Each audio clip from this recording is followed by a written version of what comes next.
Bienvenidos a un episodio más de Cambio de Mando, el único podcast donde hablamos de cómo se gobiernan las empresas familiares y aprendemos de boca de los mismos empresarios y directivos de cómo manejan esta situación y esta relación entre empresa y familia. El día de hoy tenemos una invitada muy especial, Rachel. Te damos la más cordial bienvenida a nuestro programa. Un gusto tenerte con nosotros hoy. Muchas gracias por la invitación y un gusto compartir aquí también y aportar de alguna manera a toda la gente que nos escucha y ve. Sí, qué gusto, Rachel. Muchas gracias. Empecemos. Cuéntanos un poco de ti, de tu vida, de cómo es esta dinámica de siendo la CEO de Bantojo Manavita. Cuéntanos un poco de lo que tú estás haciendo hoy por hoy. Chévere, bueno, estoy ya 3 años en la gerencia. Antes de eso estuve 2 años. Yo misma me puse el rol como de asesora externa porque no quería entrar a la organización así de planta, de lleno. Siempre me ha gustado el tema del emprendimiento. Siempre desde Es de chiquita. familia. Es de familia, sí. Yo creo, yo era la niña que llevaba en ese tiempo cuando aún habían láminas en las escuelas. La profesora pedía una y yo llevaba 3, 4 porque decía siempre hay el compañero que se olvida. Entonces ahí en vez de 10 centavos, 25 si es que no quiere reprobar la materia. Muy bien. Claro, entonces sí, creo que tengo en los genes, como a veces preguntan, ¿será que los emprendedores se hacen o nacen? Yo creo que ambos, pero en mi caso yo sí nací, o sea, desde muy chiquita tenía eso. Mi abuelita tenía una tienda, entonces yo le ayudaba a vender. Y mi abuelita, como creo que el caso de muchos de nosotros, tenían raíces rurales, venían del campo. Entonces mi abuelita tenía en su finca tomate de árbol, mandarinas, aguacates y ella traía para vender en su tienda. Yo le decía, abuelita, véndame a mí una cajita y me hacía funditas de $1 igual como en los semáforos, pero en vez de vender en los semáforos me iba a vender en el conjunto en el que ella vivía y cerca habían como 3 conjuntos. Siempre tuve ese espíritu, sí, sí, desde chiquita tuve ese espíritu. Desde los 7 años empecé a facturar en caja ahí en los restaurantes, subida en una gaveta de colas porque no alcanzaba, era muy chiquita, los clientes no me veían. Entonces, siempre estuve involucrada en el negocio. A los 14 años más o menos en el colegio empecé el proceso del bachillerato internacional, o sea, previo que te daban, y ahí una de las materias que cogí era negocios, era business. Entonces creo que ahí fue el primer momento en el que la práctica que yo venía viendo y mis papás y haciendo también porque les ayudaba a facturar los fines de semana, ese era mi trabajo el fin de semana de niña, ya se juntó con la teoría. Entonces yo dije, esto que quieren hacer se llama organigrama. Esto es un manual de funciones. Este es el manual de procesos. Entonces, claro, tenía como 14, 15 años y ahí fue el primer encuentro en el que esta parte práctica y teórica se unió. Y siempre tenía una muy buena relación con mis papás. Entonces yo les decía, papi, aprendí esto y esto.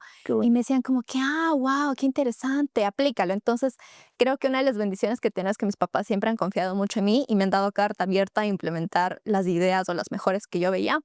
Pero claro, imagínense si ahora se paga para hacer implementaciones de procesos a equipos, asesores, consultores de 5 o 10 personas, yo solita a mis 15 años queriendo hacer ahí una implementación, avanzaba un documento y luego se quedaban ahí 2 meses. Rachel, y en ese crecimiento, o sea, a la larga, tú desde pequeñita has vivido esa experiencia de negocio. Entonces, creo que también jugó un rol importante que tu familia te dio esa apertura, te involucró. Y como te gustó, creo que hizo ese match perfecto para que tú hoy en día seas la CEO. Entonces, Totalmente. Sí, yo creo que hay muchos factores que juegan. Uno es, digamos, esta propia personalidad mía que siempre ha sido extrovertida, pero sí creo que mucho juega el ejemplo de mis papás. Entonces, mi papá igual ha sido un emprendedor innato desde chiquito. Y en el caso de él creo que muy forzado también por la necesidad, porque mi papá viene de un hogar en el que eran 11 hermanos, mi abuelita era madre soltera, analfabeta, entonces a partir de la comida ella logró criar a sus 11 hijos. Entonces, sí hay en mi familia mucho de este trabajo, de trabajar de lunes a domingo las horas que sean necesarias y todo. Y creo que luego ya, gracias a la oportunidad de estudiar también que mis papás me dieron, empecé yo a verlo de una manera más técnica y más guiada y como que todo más tecnificado, pero en un inicio siento que el mayor regalo que yo aprendí de mis papás es a leer a la gente. Entonces, lo típico que ves en un restaurante como alguien moviendo la cabeza, sabes que necesita algo. Algo le Entonces, falta. solo te acercas, es como que, hola, buenas tardes, te hace falta algo. Pero no, De servicio. el don de servicio, ajá, yo siento que cualquier buen emprendedor podremos ser muy diferentes entre todos, pero si algo tenemos en común todos es ese don de servicio de leer qué falta. Entonces, lo mismo, el ejemplo que les daba de las láminas, no tenía que ser una genia para saber que el comportamiento humano, a alguien se iba a olvidar las cartulinas, las láminas. Pero siempre Se iba- ha habido dentro de ti esas ganas de ayudar, de hacer cosas nuevas y obviamente de emprender. Excelente. Entonces, continuando con tu trayectoria, sé que el crecimiento de Antojo Manavita, ¿quién no ha probado la comida Manavita? Riquísima. Pero en ese crecimiento, ¿cómo se dio el negocio? ¿Cómo se creó? O sea, Ajá. cuéntanos un poquito de eso. Empieza un poco, digamos, con mi abuelita, que ella cocinaba toda su vida, eso fue algo que aprendió. Ella vendía comida cerca del mercado, por aquí, por el centro histórico, entonces así es como ella llevó toda su vida. Y mi papi, joven, rebelde, no quería saber nada de la comida, porque en ese tiempo utilizaban leña, cocinaban a leña y no había licuadoras, era la piedra de moler. Entonces, claro, mi papá nace creo que un poco traumado ya con que alguna vez se picó con el ají en los ojos y todo esto. Entonces, mi papá no quería saber nada, mi papá emprendía en otras cosas de vidrios, de mecánica. Y joven quiere irse a Estados Unidos, así, me voy de acá. Y obviamente le negaron la visa porque no tenían nada, ¿cómo le van a aceptar? Entonces resignado vuelve así. Y claro, ya también se casó, tuvo su primer hijo, entonces creo que los hombres a veces necesitan Claro. asientacabezas de que ya saben que no son solo ellos. Los problemas. Ajá. Ya tenían una responsabilidad y 3 vacas que alimentarían, no solo la de él. Entonces ahí dice, ok. Y mi abuelita le da el consejo, no, nadie deja de comer. Entonces le dice, toma estas 2 ollas y te pones a cocinar. Y ahí empieza mi papá. Nadie deja de comer. Qué profundo. O sea, a la larga te dio la oportunidad ahí. Sí, claro, y creo que eso es lo que muchas veces vas aprendiendo, ¿no? Porque creo que se junta esta parte del emprendimiento con esta parte más corporativa, y yo digo, hay 2 tipos de inteligencia. Hay el academic smart, como que esta persona inteligente y de números, de intelectual, pero hay la otra persona que es smart de vida, life smart, o sea, como que no sabrá hablar, no sabrá otros idiomas, no sabe nada, pero sabe cómo moverse en la vida. Y definitivamente yo creo que mi abuelita era de esas mujeres, o sea, no tenía títulos, no tenía nada, pero era una mujer muy pilas que notaba las oportunidades. Entonces, ahí mi papá empieza con un local con sus ahorros porque siempre ha sido emprendedor y trabajaba desde chiquito. Entonces pone un local en la Calama, no, perdón, en la Foch. En ese tiempo que la Foch era el boom, ¿no? Hace 30 y pico de años. Y después como de un año viene el cólera.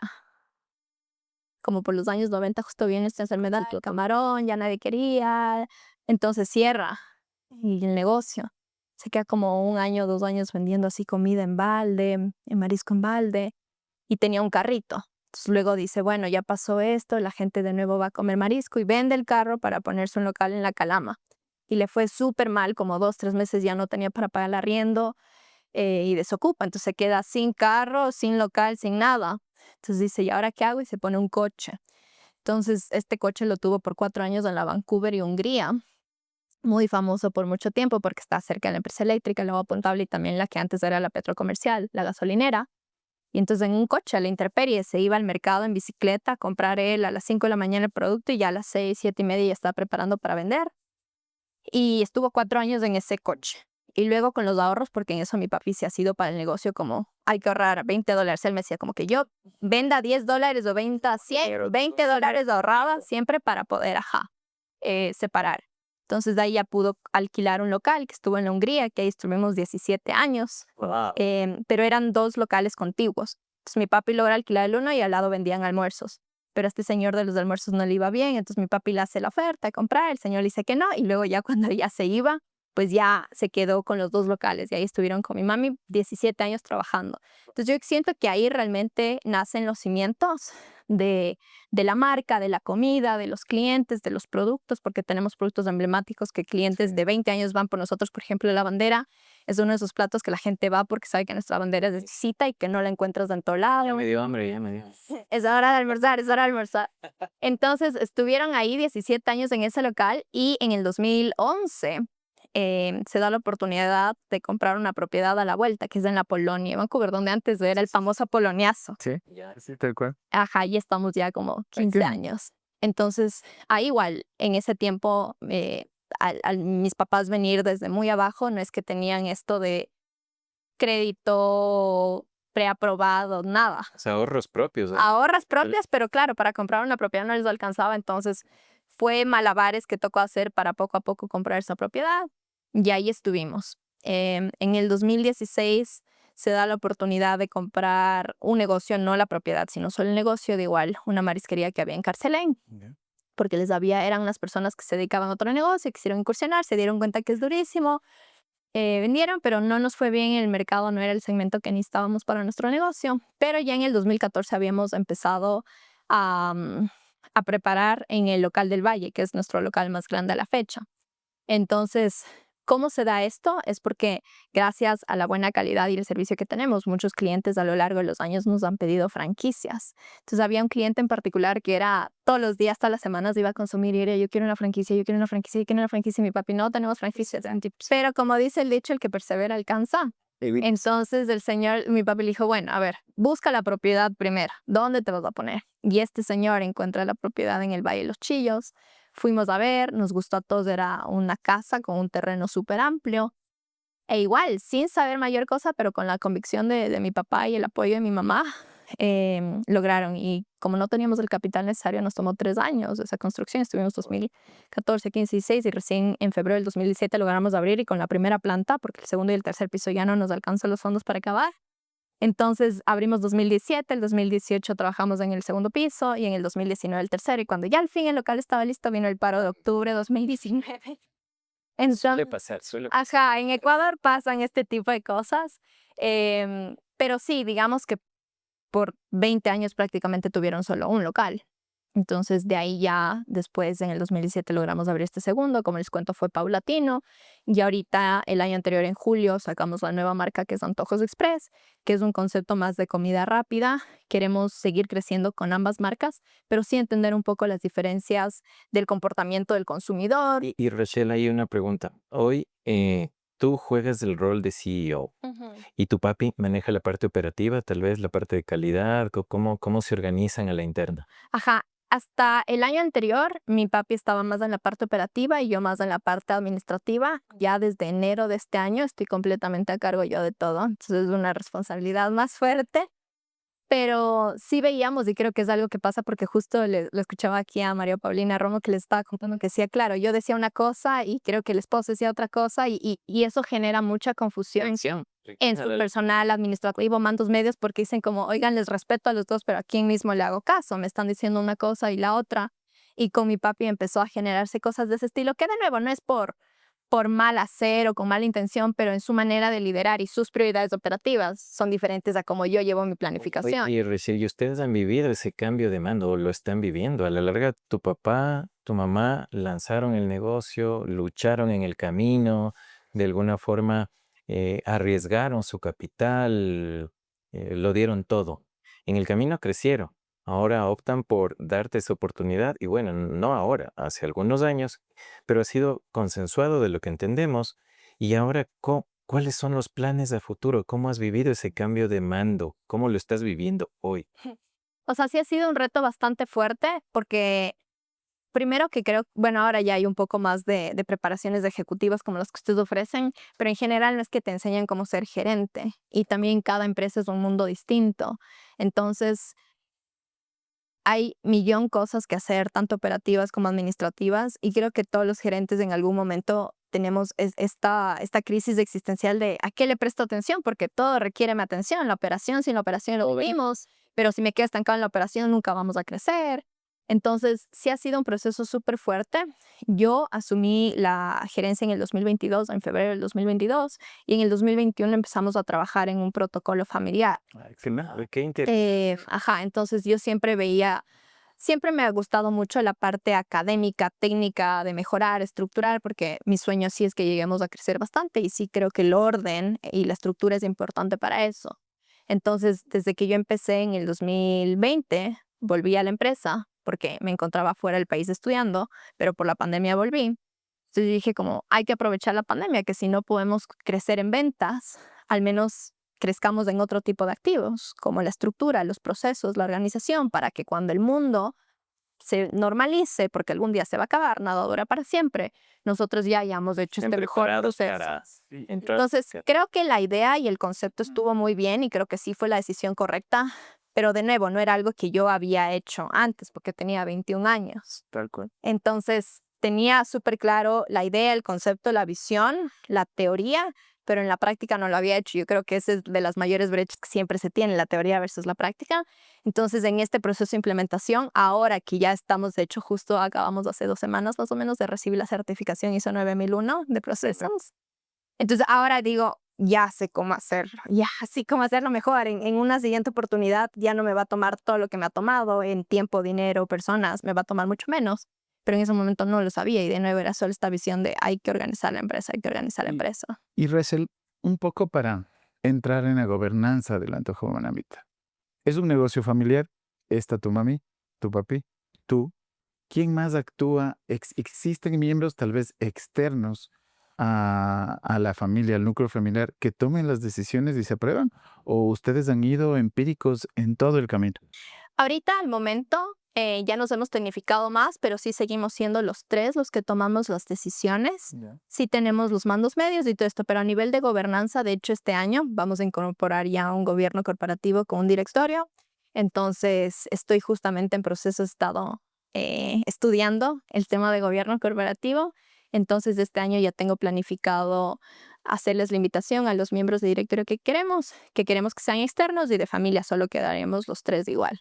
Entonces, con eso la idea también es aprovechar haciendo la invitación a personas con más experiencia que Claro. nosotros. ¿Y cuál es esta visión? O sea, ¿por qué decidieron formar el directorio? ¿Cuál es la motivación?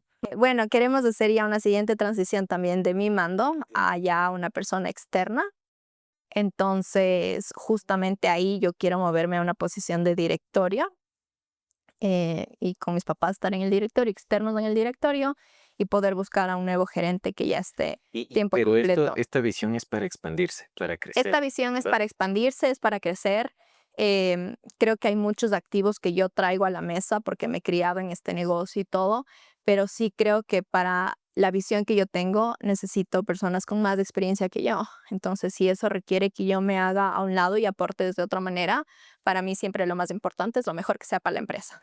Pero sabes que estas decisiones son de mucha madurez empresarial porque hay veces que es difícil soltar.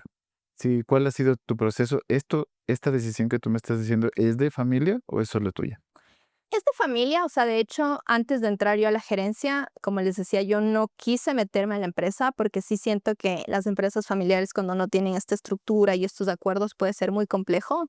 Y para mí siempre he dicho como mi paz es lo más importante, entonces sí le tenía un poco de como de distancia, de resistencia a entrar, pero luego más bien fue la situación como dijimos, mi papá no va a ponerse a mandar correos y hacer cosas en Microsoft y eso es lo que se necesita y entonces fue como, ok, voy a hacerlo yo, pero sí desde el inicio teníamos clara esta visión de que yo no vengo para quedarme como gerente 50 años en esto, porque no es mi visión personal ni tampoco es la visión para la empresa que tengo.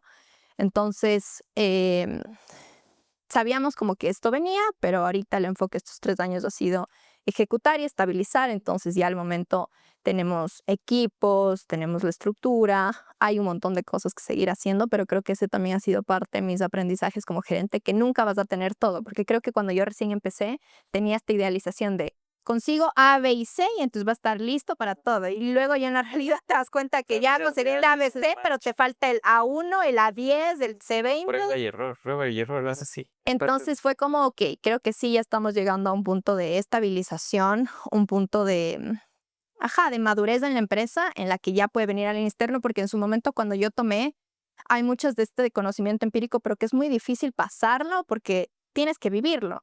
Pero en cambio ahorita ya tenemos procesos manuales, ya no todo depende de mí, sino de un equipo, ya hay una estructura, entonces siento que es mucho más realista que una persona, o sea, hay más probabilidades de éxito de que un externo venga y lo pueda gestionar de lo que hubiese habido hace 3 o 5 años que yo lo tomé.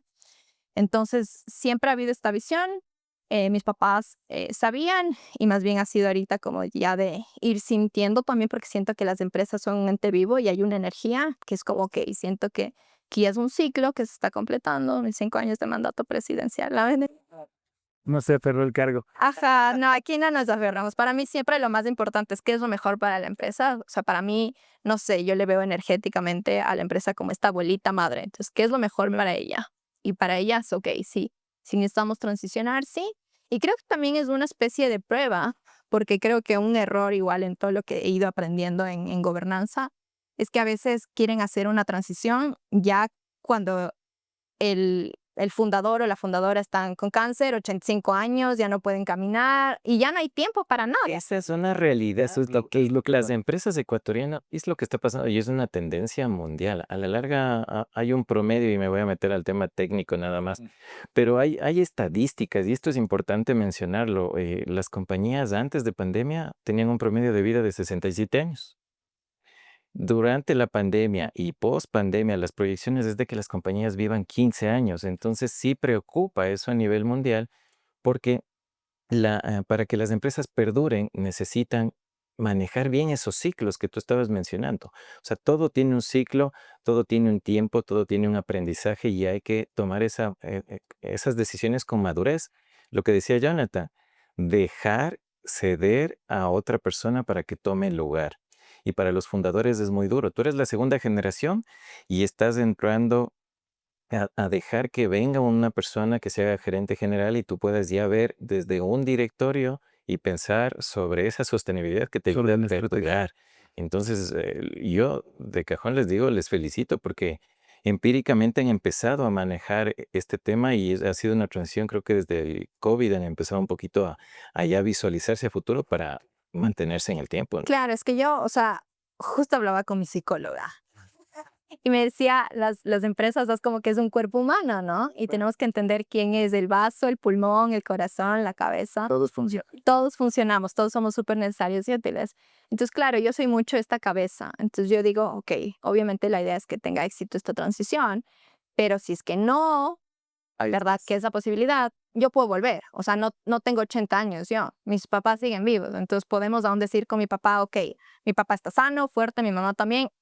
¿Qué hacemos? ¿Qué falló? ¿Cómo pivoteamos? Eso es importante. Y volvemos. Pero de nuevo, yo creo que el haber esperado, como digo, estos casos de 80 años y las decisiones no les dejan tomar No hay que es un esperar, hay que poquito. aprender de esas experiencias. Y Rachel, para ir ya terminando esta grata conversación y aprendemos mucho, te digo, ¿qué mensaje tú les podrías dar a quienes están en la segunda generación? Porque tú has tenido, yo creo que la gran, no sé si suerte o esa bendición Que tuvo de apertura de tus padres. apertura de tus padres, No todos tienen. de darte ese chance de que tú puedas ir manejando el negocio.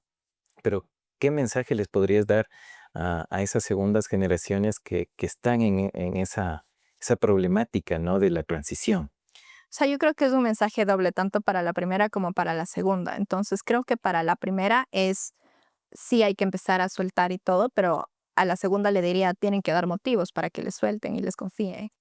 Entonces, creo que en mi situación en particular, por ejemplo, yo desde muy niña fui muy responsable. O sea, responsable tipo en mi colegio nunca les llamaron a mis papás para decirles su hija hizo esto mal. Nunca, nunca hubo reclamos. Igual en mi época colegial a mí me encanta bailar, me encanta la danza, estudié una carrera en danza, pero yo nunca tomé. Entonces, tú nunca viste que yo llegué ebria sin acordarme. Entonces, no, yo salía y era papi, voy a salir a esta fiesta de 10 a tal hora y vuelvo y volvía bien. Entonces, sí creo que aunque sean cosas que son un poco atípicas en la sociedad, porque en el Ecuador la mayoría de personas consumen muchísimo alcohol, de nuevo, sí, la primera generación tiene que confiar, pero la segunda tenemos que dar motivos para que confíen en nosotros. Entonces creo que hay primero esta parte de actitud, de responsabilidad, que yo no he dado motivos para que no confíen. Y luego también creo que viene ya esta parte más de preparación y formación. Excelente. Yo estudié en el colegio, como les cuento, el tema de administración de empresas. Business. Y luego, en el periodo en que yo me iba del colegio a la universidad, hice muchas certificaciones, diplomados, cursos, por ejemplo, aquí en Conquito, de Empretec, en línea, cursos en línea. Contigo, por ejemplo, tomamos este tema de gobierno corporativo, que aunque no ha sido algo incorporado, entonces yo siempre he sido muy curiosa a nivel intelectual. Entonces siempre he estado preparándome y ayudándome de gente con más experiencia que yo. Entonces para mí es eso, salir a tomar un café, oye hagamos un Zoom, oye hagamos una reunión y preguntar y ayudarse de la gente. Entonces yo siento que en mi círculo, por ejemplo, de emprendedores y empresarios, sí suelo ser yo de las más jóvenes y no la más joven, pero yo no siento esa brecha porque yo siempre estoy como preparándome, A la vanguardia, preguntando a la estar ahí. vanguardia, ajá, y entendiendo. Entonces creo que esa es la otra parte, o sea, el formarte, y aún así creo que me falta aún más por formarme, pero sé que puedo estar tranquila porque es un proceso y no es por falta de ganas o de interés, no, sino que siempre he estado formándome. Entonces creo que es la parte, como digo, responsabilidad propia, y este otro tema de formación. Y luego también creo que hay un tema hasta de creérsela, ¿no? Porque hay un montón de miedos que estando en esta posición te vienen, porque una cosa es emprender tu negocio, pero otra cosa es manejar el legado de más de 30 años de tus papás, donde los ingresos y todo depende. Ah, wow. Entonces sí es una responsabilidad súper fuerte, pero al mismo tiempo creo que es de esto de alguna frase que Henry Ford dijo hace años de si dices que puedes o dices que no puedes, en cualquiera tienes la razón. Entonces es decir, ok, puedo, y más bien, ¿cómo cierro la brecha? Hace unos años, justo en la pandemia, estuve en un seminario de Tony Robbins, que para los que no les conozcan es una persona, es un coach, desarrollo ¿El libro? personal. Sí, Ajá. sí me he leído algo. Y él decía, tú tienes la posibilidad de cualquier cosa. Entonces, en nuestro cerebro tenemos se llama sistema reticular activado ascendente, que en inglés es Reticular Activating System. Y básicamente es como un filtro. Entonces tú le dices, oye, muéstrame las cosas amarillas. Y entonces empiezas a ver de que hay una mesa amarilla, una silla amarilla, pero ni chaqueta amarilla, pero todo el tiempo estuvo y no lo viste. Ya. Entonces lo que él nos enseñaba es, en vez de decir no puedo o no sé, es cómo puedo lograrlo, cómo puedo aprender esto. Entonces yo creo que en mis momentos de desconocimiento, de frustración es, ¿quién me puede ayudar en esto? ¿Cómo puedo ayudar? Y entonces es Google, bueno, ahora Dejas apoyar. ChatGPT, las personas. Es importante lo que mencionas, Te dejas apoyar. tener la humildad de saber que necesitas ayuda. Y creo que eso, valoro mucho lo que tú comentas. Creo que el autocapacitarse, el buscar, el golpear puertas, en el camino a veces, ¿cuántas veces habrás escuchado un no? Ujú. Pero a veces cuando te dicen sí, ahí se abre la puerta y se pueden hacer muchas cosas. De mi parte, Rachel, agradecido de que nos hayas acompañado el día de hoy, y yo me llevo muchos aprendizajes. Espero que ustedes que están viendo el podcast y escuchando el podcast también se lleven estas experiencias, que es lo que buscamos con Cambio de Mando y como Asociación Ecuatoriana de Miembros de Directorio, socializar la importancia de ir conformando estos directorios, de vivir, de aprender de estas experiencias. Y Rachel, te felicito de verdad, les augurio muchos éxitos, que sigan cosechando, que Antojo Manavita siga creciendo y que ustedes como familia sigan siendo unidos y tú sigas buscando ayuda, ¿sí? Y de hecho has madurado mucho en el camino y eso se ve. Te felicito de verdad y gracias por habernos Muchas gracias por la De mi invitación. parte, Rachel, qué gusto escucharte, un diálogo demasiado muy sincero, muy abierto también y con mucha visión. Entonces, de mi parte igual, agradecerte por tu tiempo, esperar que todas las metas que ustedes tengan las cumplan, obviamente con una buena visión y siempre enfocados, como lo vienes haciendo. Sí, así vamos, para adelante. Gracias. para adelante. Muchísimas gracias. Qué gusto. Gracias. Gracias, gracias.